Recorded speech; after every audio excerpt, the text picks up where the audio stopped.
Assalamualaikum warahmatullahi wabarakatuh. Alhamdulillahirabbil alamin wassalatu wassalamu ala asrafil anbiya'i wal mursalin sayyidina Muhammadin wa ala alihi washabihi ajmain. Amma ba'.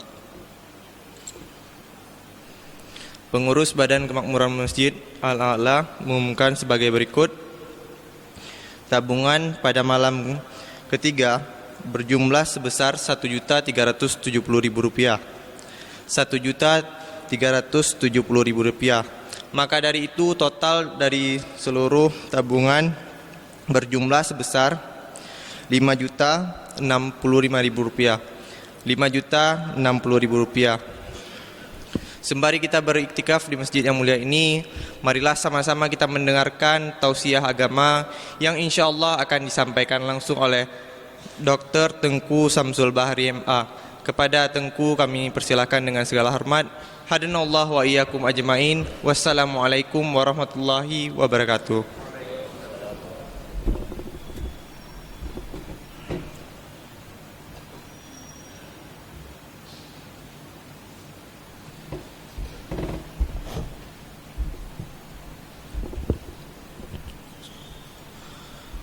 Assalamualaikum warahmatullahi wabarakatuh.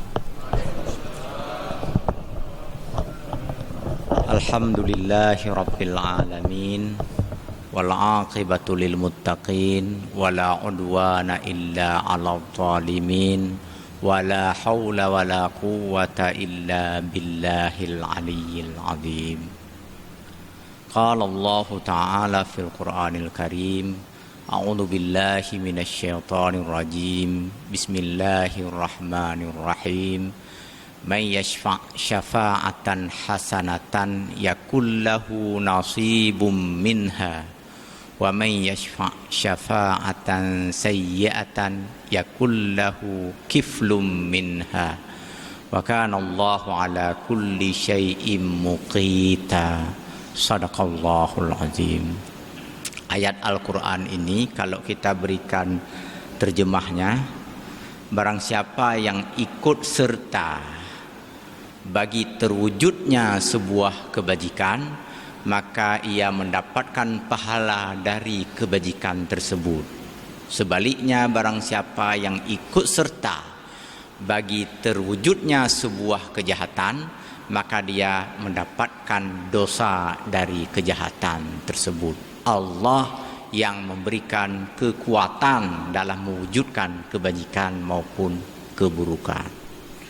Hadirin kaum muslimin sidang jamaah yang berbahagia,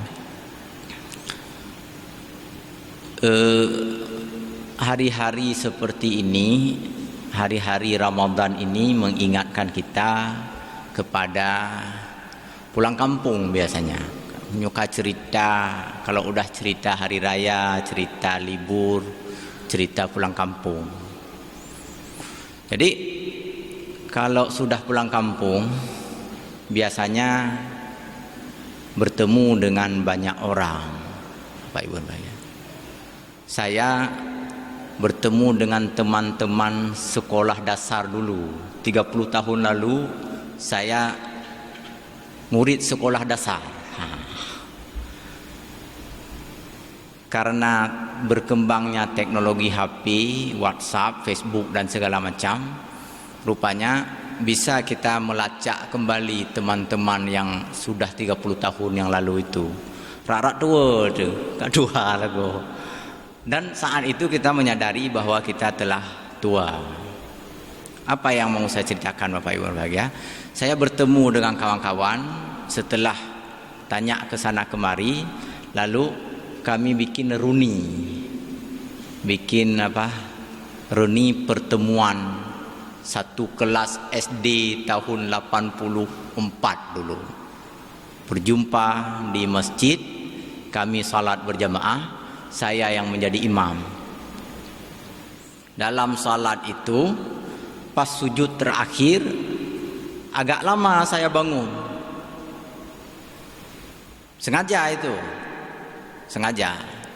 Agak lama saya bangun, rupanya kawan di belakang ini nggak sabar atau curiga dia.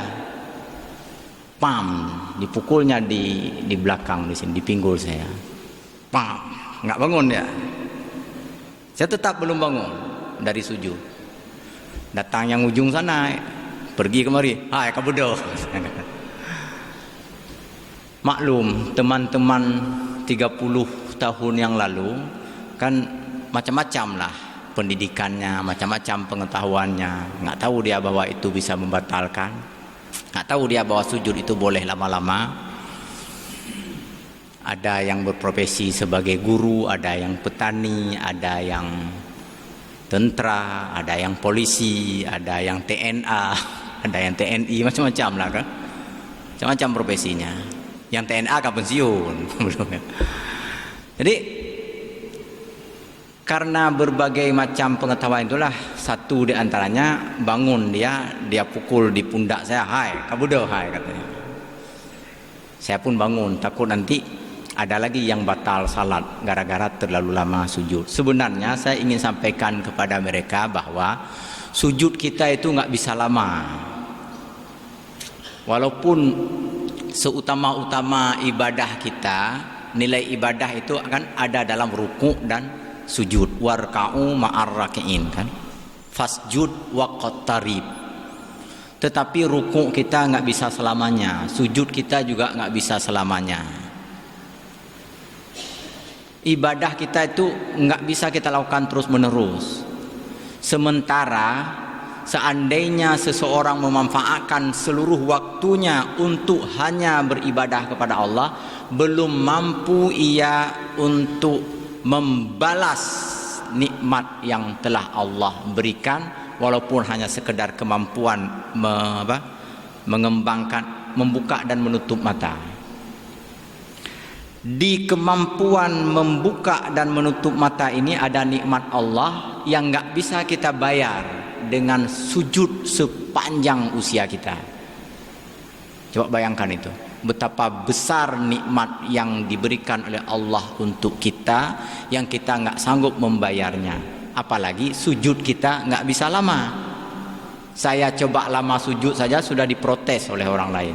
Coba seandainya kita sering-sering di masjid, pasti ada yang protes. Hai pun masjid tapi gitu. Coba baca Quran terus menerus sepanjang hari, pasti ada yang protes. Hai pun baca Quran tapi gitu. Coba berzikir saja terus menerus, juga diprotes. Dan memang nggak mungkin kita lakukan. Lalu bagaimana juga untuk menambah amal kita?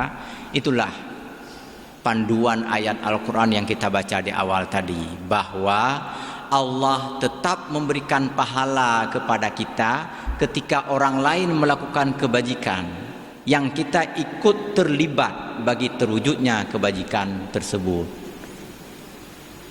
Kita dapat pahala dari semua yang sujud karena kita memasang lampu misalnya di sini, sehingga orang mudah untuk masuk ke masjid ini, karena kita mengepel masjid ini, karena kita ikut menyumbang bagi pembangunan masjid ini, karena kita apalagi mengumandangkan azan, mengingatkan orang untuk pergi ke masjid. Berapa ratus orang bisa sujud dalam satu waktu, kita mendapatkan pahala dari sujud sekian ratus orang itu karena kita ikut terlibat bagi terwujudnya sujud pada saat tersebut. Rasulullah sallallahu alaihi wasallam memberikan penjelasan lebih jauh. Man dalla ala khairin kafa'ilihi, bukan hanya ikut terlibat, menunjukkan, mengisyaratkan kepada seseorang tentang kebajikan pun kita mendapatkan pahala dari kebajikan tersebut. Apa itu mengisyaratkan? Ada orang misalnya nggak tahu di mana masjid, kita tunjuk, ide di sana masjid. Saat dia salat, berapa banyak dia doa-doa yang ia kumandangkan, kita mendapatkan pahala dari apa yang dia lakukan di masjid yang kita cuma nunjuk. Modalnya kan cuma telunjuk aja. Apalagi kalau masjid itu kita bangun, masjid itu kita jaga, masjid itu kita pelihara, masjid itu kita semarakkan dan seterusnya. Ada saat-saatnya kita tak bisa ke masjid.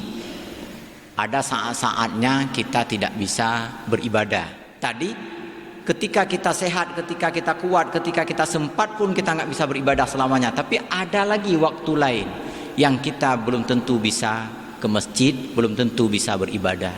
Entah karena sakit, entah karena konflik, dan sekarang karena pengaruh wabah di beberapa tempat yang tingkat penularannya sangat tinggi,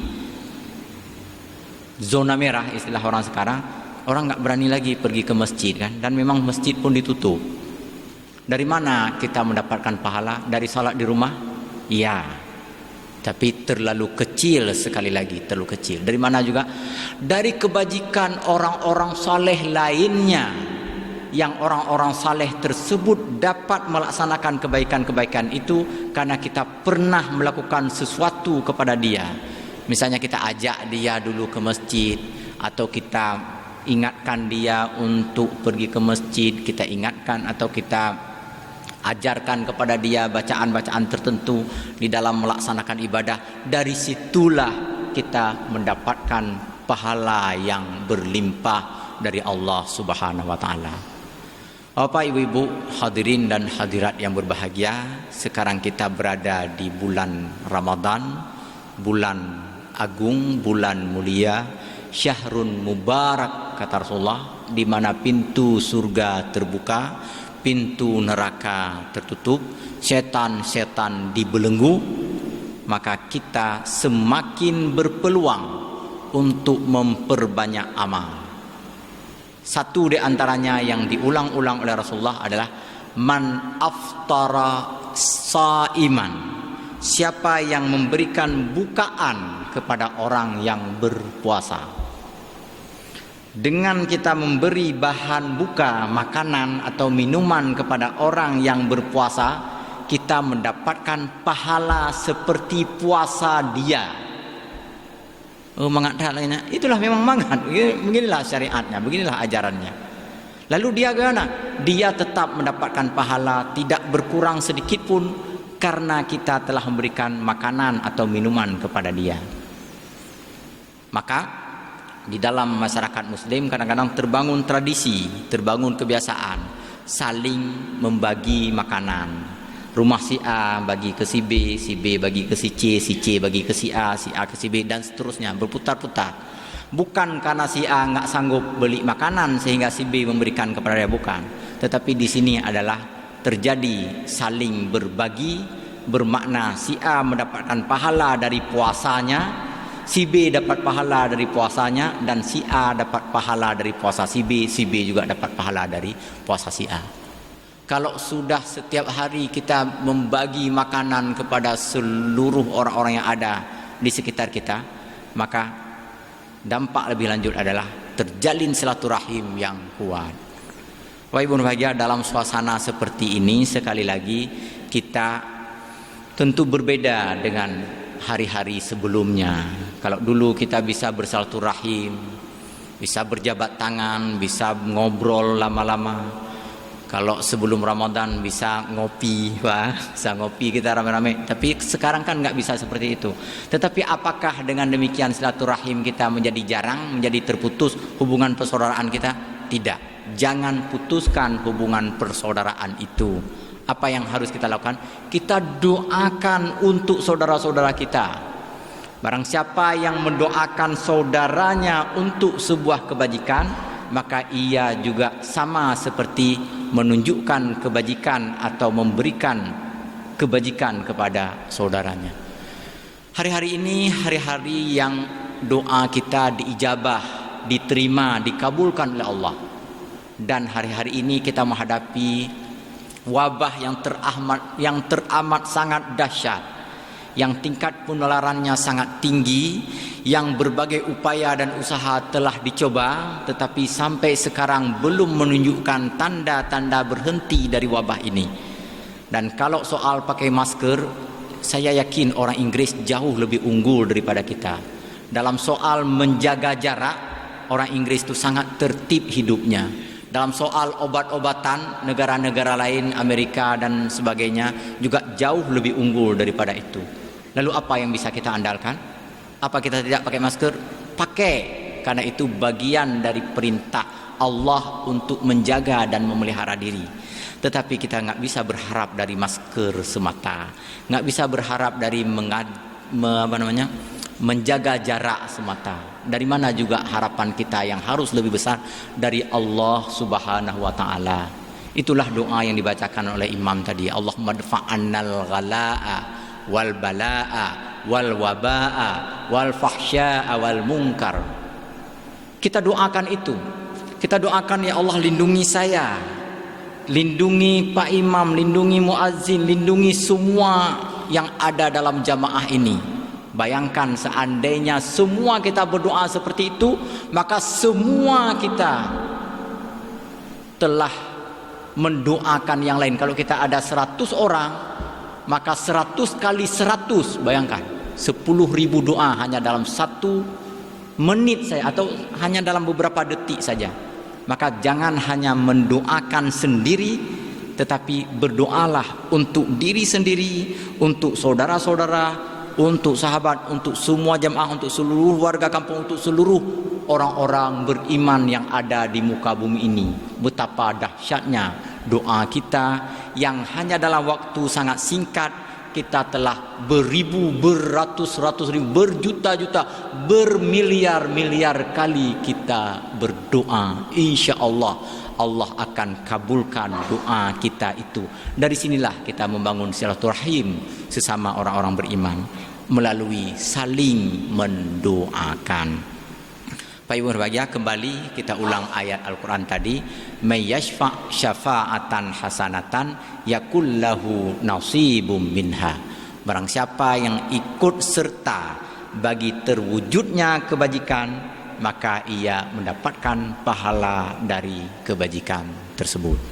Maka mari kita lakukan semampu yang bisa kita lakukan untuk diri kita dan juga untuk orang-orang lain, dan orang-orang lain juga akan melakukan untuk dirinya dan untuk kita. Oh ya, doa seandainya nggak hafal yang dibaca oleh imam, kita bisa lafalkan dengan bahasa apapun yang kita bisa. Ya Allah, lindungi kami dari COVID-19. Ya Allah, lindungi kami dari corona. Ya Allah, lindungi kami dari wabah penyakit. Boleh, apapun yang bisa kita lakukan. Doa adalah senjata yang paling dahsyat bagi orang-orang beriman. Dan doa adalah perintah Allah. Semakin sering kita berdoa, bermakna kita semakin sering melaksanakan perintah Allah Subhanahu wa taala. Demikian, lebih kurang saya mohon maaf. Kepada Allah sama-sama kita mohon ampun. Hadanallah wa iyyakum ajma'in. Wassalamualaikum warahmatullahi wabarakatuh.